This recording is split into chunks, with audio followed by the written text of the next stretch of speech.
الفاتحة. أعوذ بالله من الشيطان الرجيم. بسم الله الرحمن الرحيم. الحمد لله رب العالمين الرحمن الرحيم مالك يوم الدين. إياك نعبد وإياك نستعين اهدنا الصراط المستقيم صراط الذين أنعمت عليهم غير المغضوب عليهم ولا الضالين آمين يا رب العالمين. السلام عليكم warahmatullahi wabarakatuh. Alhamdulillahi rabbil alamin wassalatu wassalamu ala asyrafil anbiya wal mursalin sayyidina wa nabiyyina Muhammadin wa ala alihi wa sahbihi ajma'in. Subhanaka la ilma lana illa ma 'allamtana innaka antal alimul hakim. Rabbi shrah li sadri wa yassir li amri wahlul 'uqdatam min lisani yafqahu qawli wasaddid lisani wahdi qalbi bihaqqi sayyidina Muhammadin sallallahu alaihi wasallam. Amma ba'du. Alhamdulillah ala ni'matil Islam wal iman wa kafa biha min ni'mah. Alhamdulillah ala ni'mati Rasulillah sallallahu alaihi wasallam. Alhamdulillah atas nikmat yang Allah limpahkan kepada kita, nikmat afiyah, nikmat faragh, nikmat sempat. Kita senantiasa dimudahkan oleh Allah Subhanahu wa taala untuk bisa istiqamah menghidupkan sunnah Rasulullah sallallahu alaihi wasallam. Di antara sunnahnya Nabi Muhammad adalah ihya bima bainal maghrib wal isya, menghidupkan waktu yang penuh dengan barakah, waktu antara maghrib dan isya yang Allah singgung di Al-Qur'an surat Al-Muzammil. Inna nasyi'atal laili hiya asyaddu wat'an wa aqwamu qilah. Sesungguhnya nasyi'atul lail, permulaan malam. Permulaan malam adalah waktu antara maghrib, okay? Antara maghrib dan isya. Inna nasyi'atal laili hiya asyaddu wat'an. Lebih sangat di dalam memberikan dampak, memberikan labet dalam jernihnya hati, dalam lembutnya hati, okay? Yang kata Al-Imam Dhunnun Al-Misri, alamatus sa'adah khamsah. Alamat tanda orang itu bahagia ada 5. Yang pertama ad-dunu hubbus salihin wad-dunu minhum. Cinta kepada orang-orang saleh, mendekat kepada mereka. Ya. Yang kedua, tilawatul Quran, membaca Al-Quran. Yang ketiga, qiyamul lail, bangun malam. Yang keempat, mujalasatul ulama, hadir di majelisnya orang alim yang disampaikan di situ ilmu manfaat, ilmu yang dengan ilmu tersebut kita sebelumnya duwe hasud ilang hasute, itu ilmu manfaat. Ilmu yang dengan hadir majelis ilmu tersebut sampean asalin duwe suudzon nang orang, keluar duwe husnudzon, itu ilmu manfaat. Ilmu yang sebelumnya sampean duwe penyakit medit, hadir majelis tersebut sampean dadi loman, itu ilmu manfaat. Ilmu yang hadir majelis tersebut panjenengan asale gak semangat berjamaah, tambah semangat berjamaah, itu ilmu manfaat, ya. Itu ilmu yang manfaat. Mujalasatul ulama, duduk sama orang-orang alim. Dan yang terakhir adalah riqqatul qalbi, lembutnya, tipisnya hati. Hati itu gampang nangis, nggih lah. Untuk supaya hati kita ini lembut, hati kita ini tidak atos, ya. Inna nasyi'atal laili, nasyiatul lail, permulaan malam ini loh.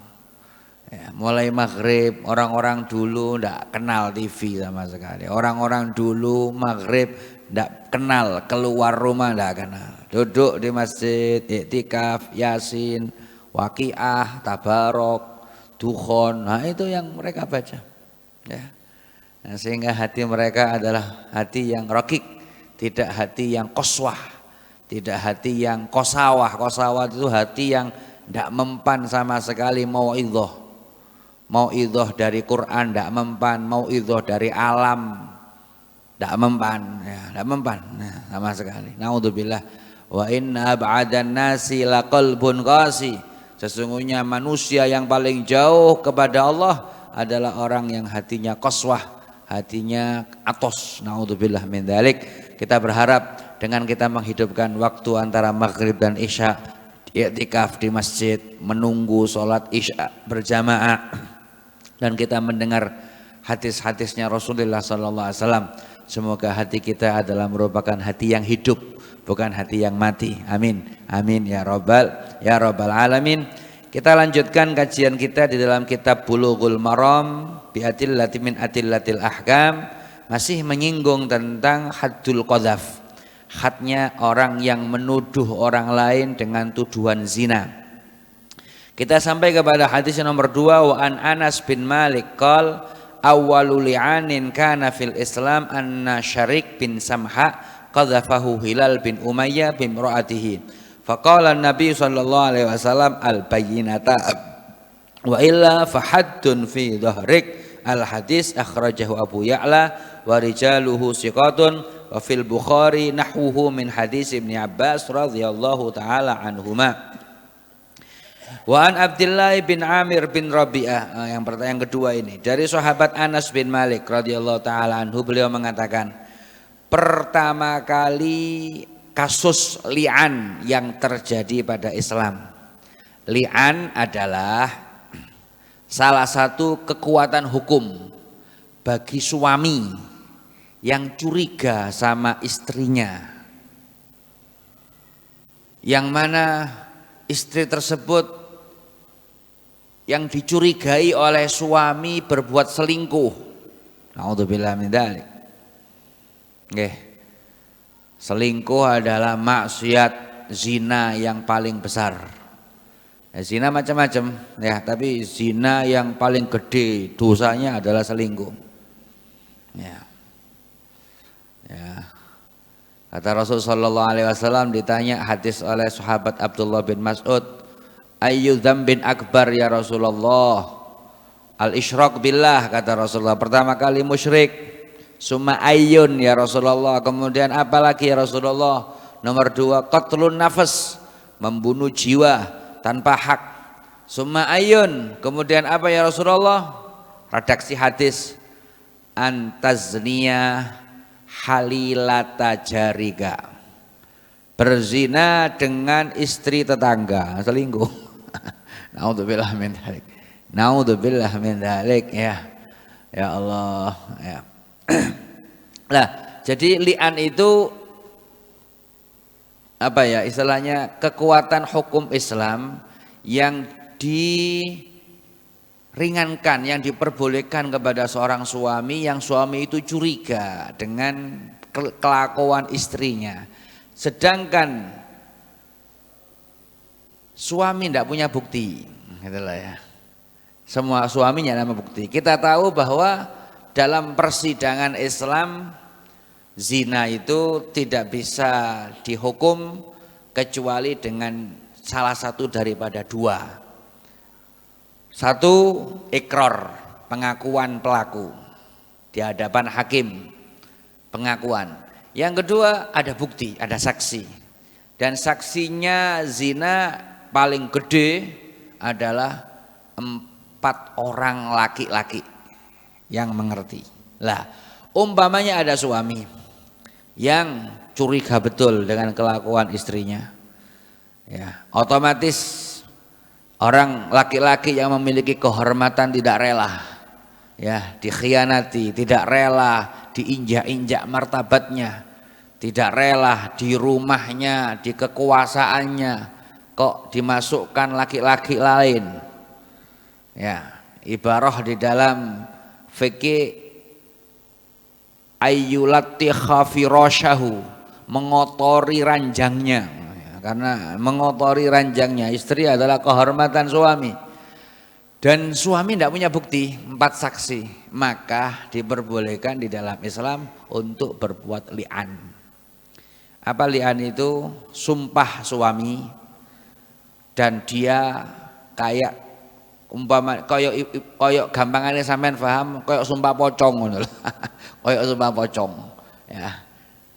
Sumpah suami ngomong ya, bahwa sesungguhnya saya menuduh istriku berbuat serong, berbuat zina, selingkuh umpamanya dengan fulan bin fulan sampai 4 kali ya. Yang kelima ngomong walaknatullah alayya, naudzubillah, dan saya berani mendapatkan laknat dari Allah jikalau aku dusta. Nah, ini. Dari kata-kata ini disebut namanya li'an gitu lah ya. Jadi si suami itu kendel, saya berani kalau saya dusta, saya berani kena laknat kutuk dari Allah Subhanahu wa taala. Itu namanya li'an namanya ya.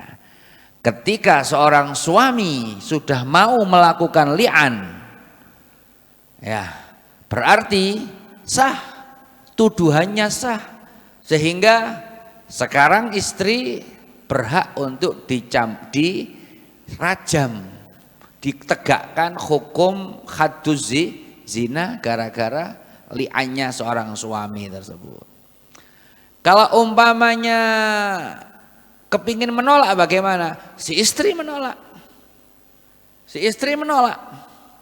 Dengan li'an juga, ngomong, demi Allah, tuduhan suami saya kepada saya dusta. Demi Allah, tuduhan suami saya, tuduhan suami kepada saya dusta sampai 4 kali. Yang kelima, si istri ngomong, saya berani dapat murka Allah. Nah, lebih nemen. Saya berani dapat murka Allah jikalau aku berdusta. Masya Allah. Itu namanya li'an ya. Di Al-Quran disebutkan juga ayatnya. Lah, pertama kali li'an terjadi di Islam kasus ini. Dan subhanallah, li'an itu firok, istilahnya hukumnya kalau sudah li'an itu sudah pisah selama-lamanya wis. Tidak bisa kembali lagi.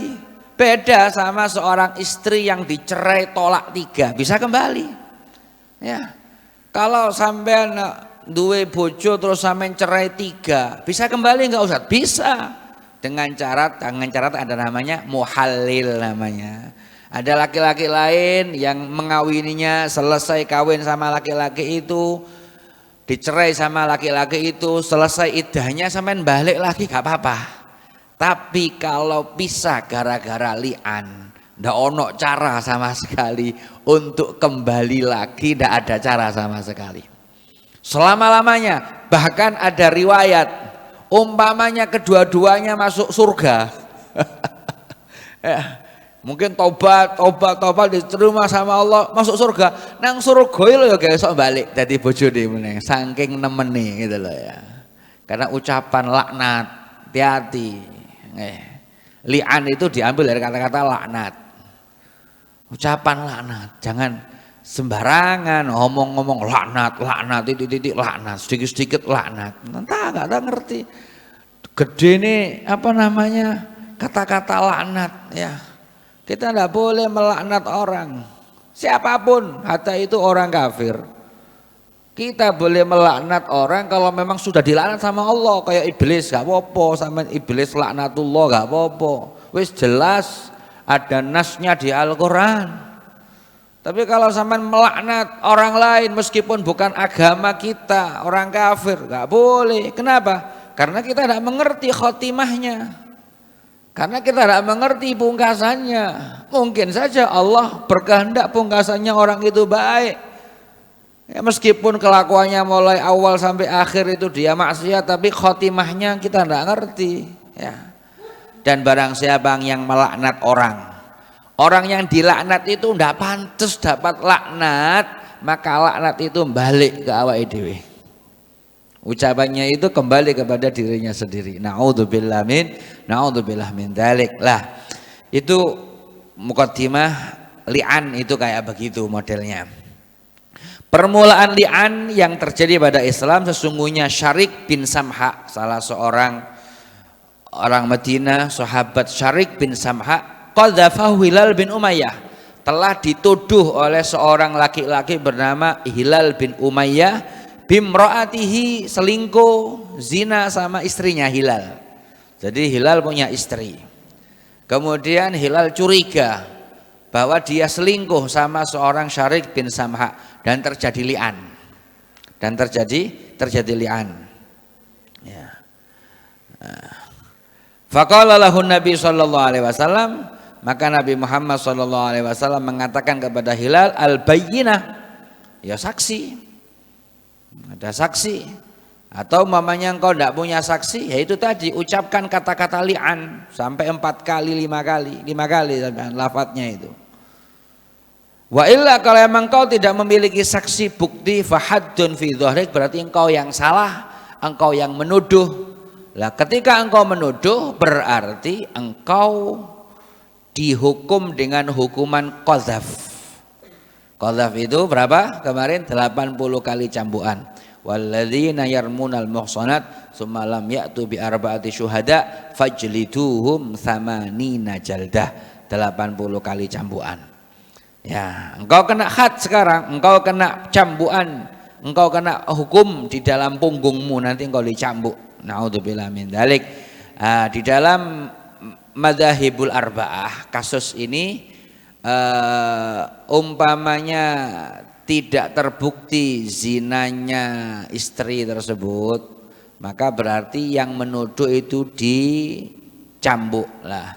Kalau jumhur madzhabus salasa, Malikiyah, Hanafiyah sama Hambaliyah itu mengatakan, meskipun mengatakan bahwa hukumannya cuma satu. Hukumannya cuma satu. Satu kali berarti 80 kali. Kalau mazhabnya Imam Syafi'i, mazhab kita, kalau kita menuduh berulang-ulang kepada seseorang, ya, menuduh orang ini zina, menuduh orang ini zina, menuduh orang ini zina, berarti wolong bolo beng telu berarti. Itu mazhabnya kita, mazhab Imam Syafi'i. Ya.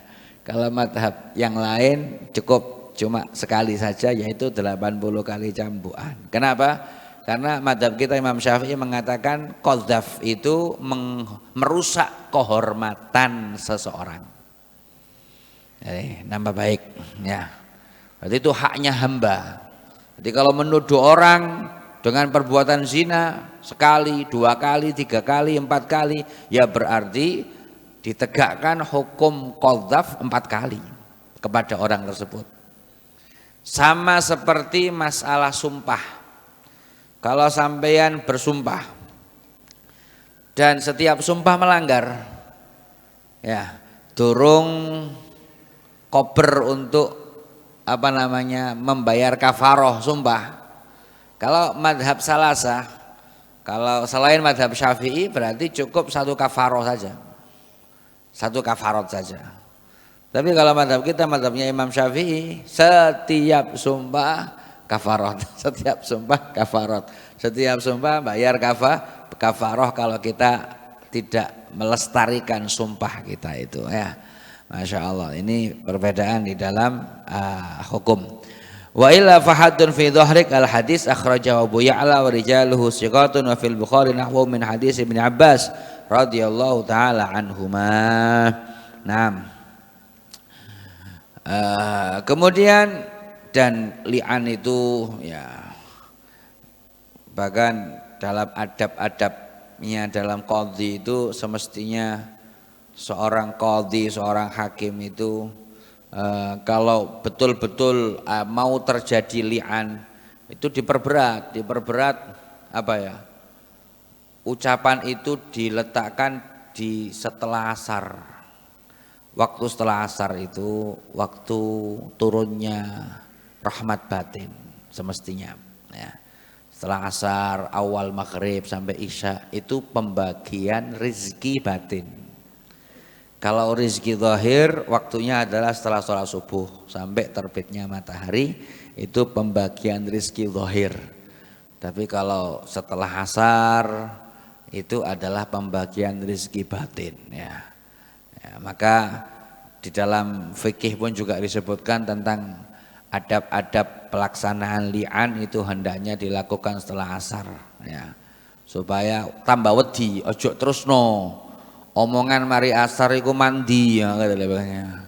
Ojo terus no omongan kau melaknat dirimu sendiri, engkau berani mendapatkan murka Allah sampai sumpah-sumpah kayak begitu.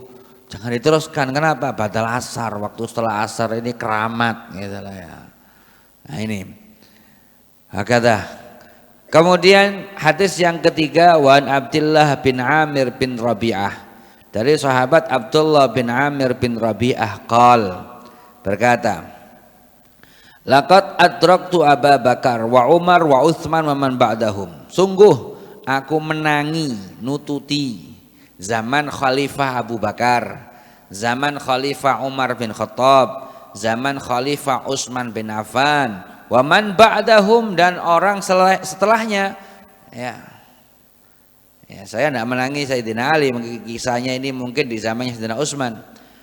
Falam arahum yadribunal mamluka fil qadhaf illa arba'in, rawahu Malik wa Tsawri fi jami'ihi. Maka aku tidak melihat mereka semuanya mencambuk budak sahaya di dalam hukuman qadhaf. Artinya jikalau ada budak menuduh orang merdeka berbuat zina, maka budak itu pun juga ditegakkan hukum qadhaf. Namun illa arba'in, aku tidak melihat para khulafaur rasyidin melaksanakan cambukan cuma 40 kali ya. Jadi untuk budak umumnya di dalam Islam itu separuh dari hukumnya orang merdeka ya, separuh daripada hukumnya orang merdeka. Kalau umpamanya budak itu, kalau memang orang merdeka zina, orang merdeka perawan atau joko zina, cambuk 100 kah? 100 kali ya. Umpamanya budak bagaimana? Cambuk 50 kali, separuhnya gitu lah, separuhnya. Sama seperti ini, kalau di merdeka, orang-orang merdeka adalah fadribuhum samanina jaldah ya, cambuklah 80 kali. Tapi kalau untuk budak sahaya separuhnya, illa arba'in, kecuali 40 kah? 40 kali begitu. Orang yang minum minuman keras, orang merdeka hukumnya adalah dicambuk 40 kali. Kalau budak umpamanya minum minuman keras dicambuk cuma 20 kali. Itu di dalam hukum Islam kebanyakan budak sahaya itu separuh hukum dari hukumnya orang merdeka. Samakin tidak ada budak. Ya. Falamma rahum yadribuna al-mamluk fil qadhaf illa arba'in, kecuali 40 kali, rawahu Malik wa Tsawri fi jami'ihi. Kemudian terakhir, wa an Abi Hurairah qala, dari sahabat Abu Hurairah radhiyallahu taala anhu, beliau mengatakan qala Rasulullah sallallahu alaihi wasallam, man qadhafa mamlukahu yuqamu alaihi al-haddu yaumal qiyamah illa an yakuna kama qala.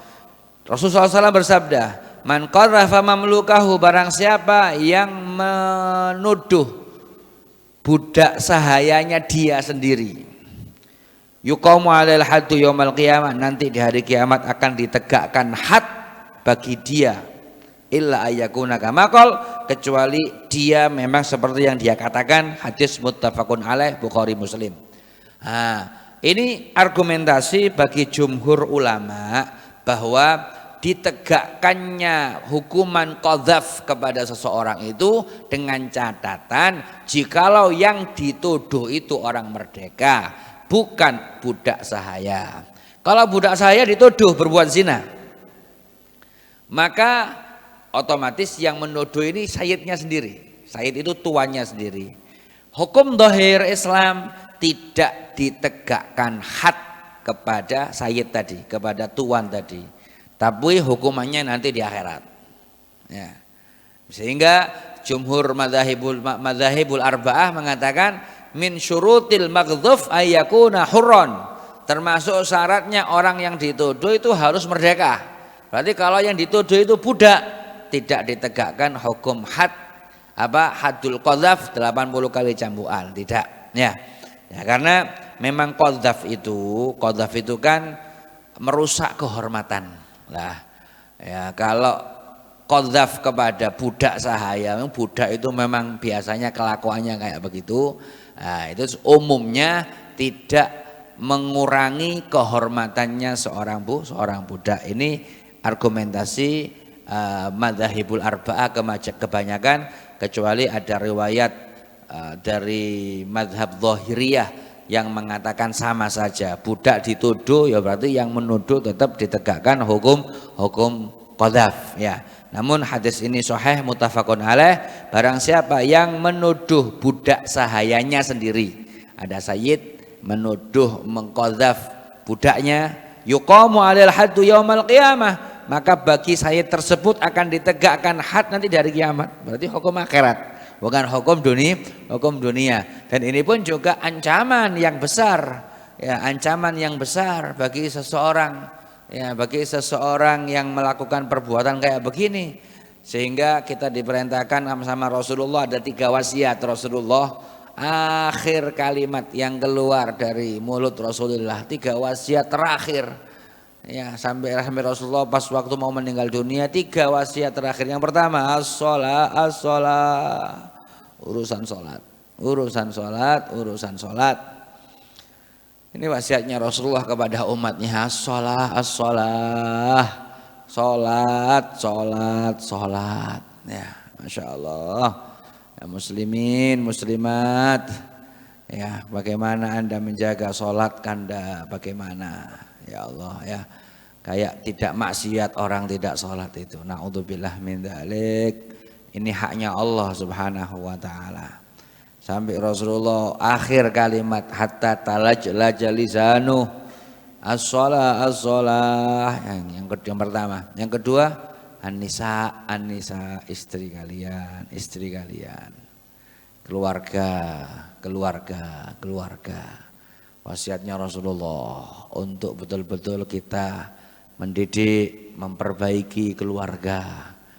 Orang yang menganggap bahwa keluarga nomor 4, nomor 5, nomor 6 yang didahulukan yang lain, nah berarti tidak sesuai dengan prinsipnya Rasulullah Sallallahu Alaihi Wasallam. Ya, kalau keluarga baik maka kampung akan baik. Ya, kampung akan baik. Ya, maka pendidikan keluarga bagaimana? An-nisa kata Rasulullah, wong wedok istri kalian. Yang ketiga apa? Wa ma malakat aimanukum. Dan apa saja yang kalian miliki, budak sahaya. Kalian miliki ingon-ingon kucing, ingon-ingon manuk. Ya, perhatikan ya. Jangan disia-siakan, dosa besar.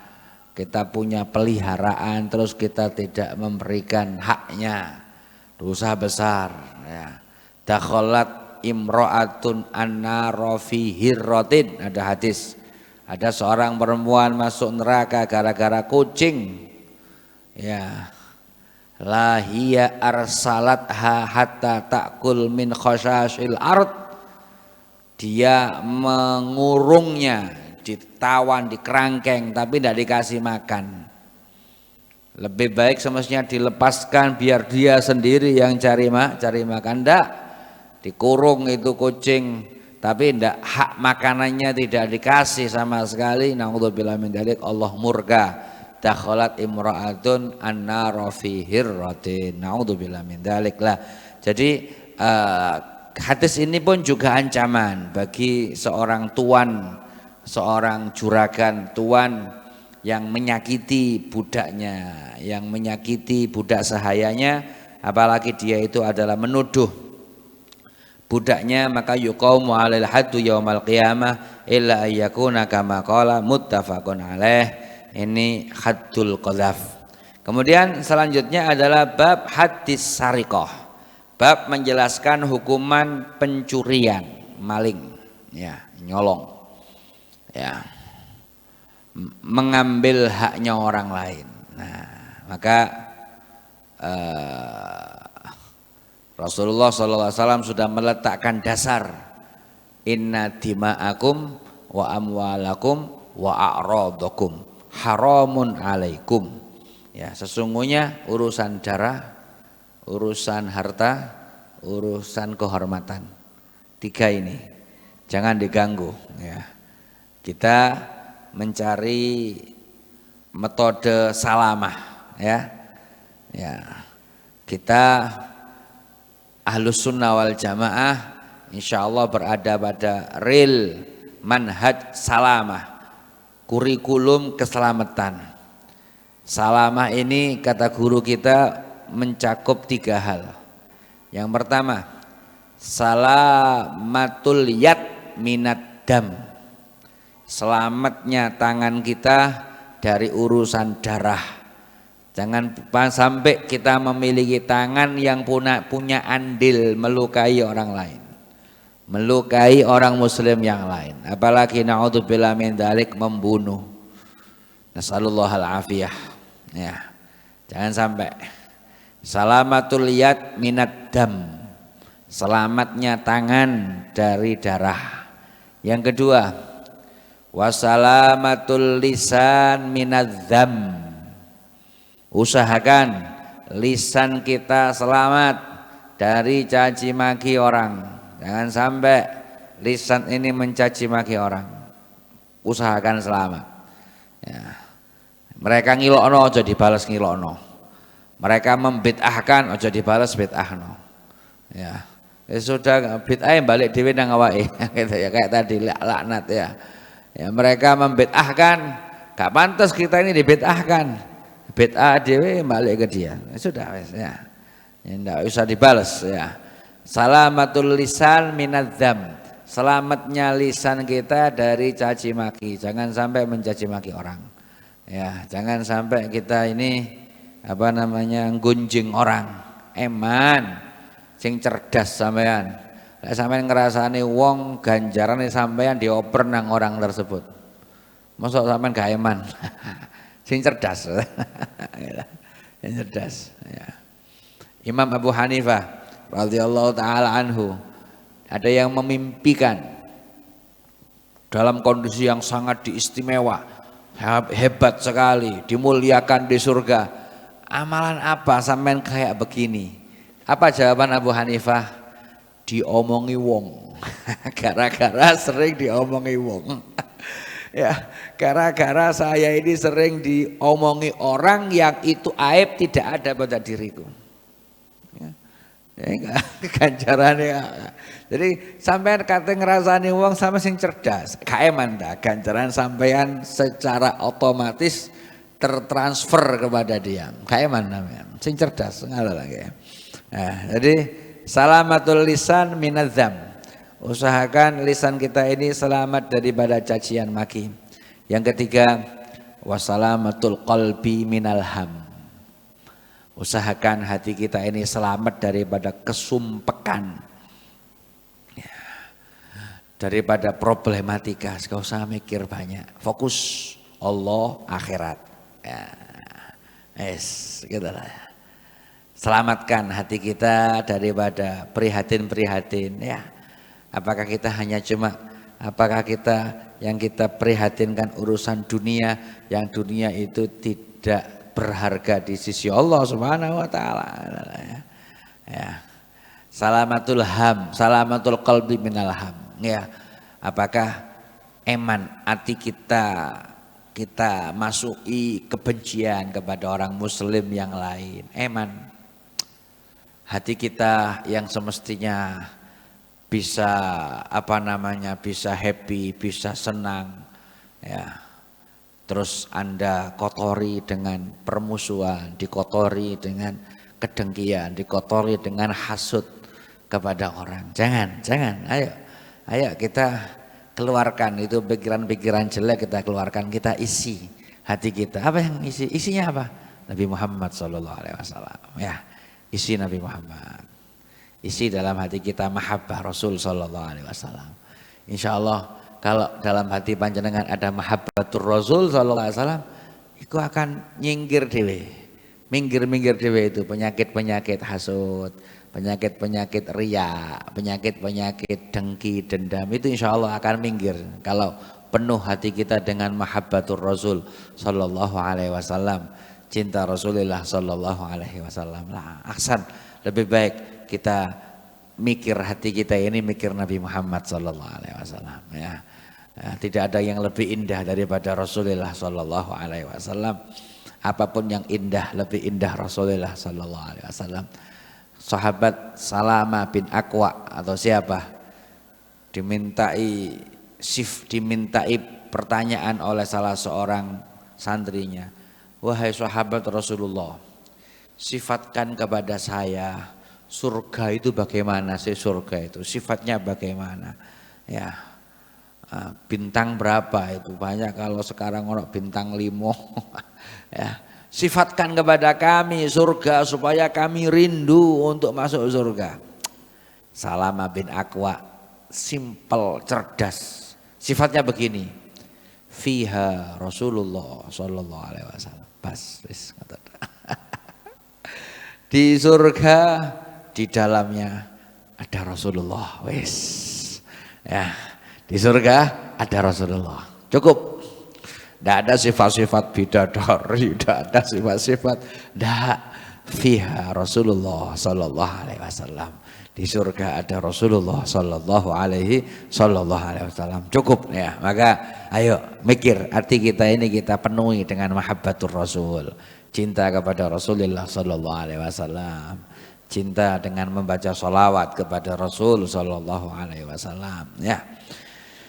Basahi lisan kita dengan bersolawat kepada Rasulullah, hati kita mikir Rasulullah, mikir syariatnya Rasul, gak apa-apa. Nggih, prihatin syariatnya Rasul, prihatin sunnahnya Rasul. Ayo, ya, itu kesumpekan yang pahala itu, kesumpekan yang pahala ya. Ya, mikir sunnah Rasul, ya apa anakku sik durung iso siwakan, tukono siwak. Mikir-mikir kayak begitu. Itu insya Allah pikiran yang kesumpekan yang membuat terangnya hati ya, kesumpekan yang membuat terangnya hati. Keprihatinan kita tentang sunnahnya Nabi, anakku sik durung sholat qobliyah, sik durung istiqomah qobliyah ba'diyah, kita pikir ya, kita memikirkan kayak begitu. Alhamdulillah lah. Ini jadi di sini menjelaskan tentang hadus sarikoh, cukup sebagai pelajaran di dalam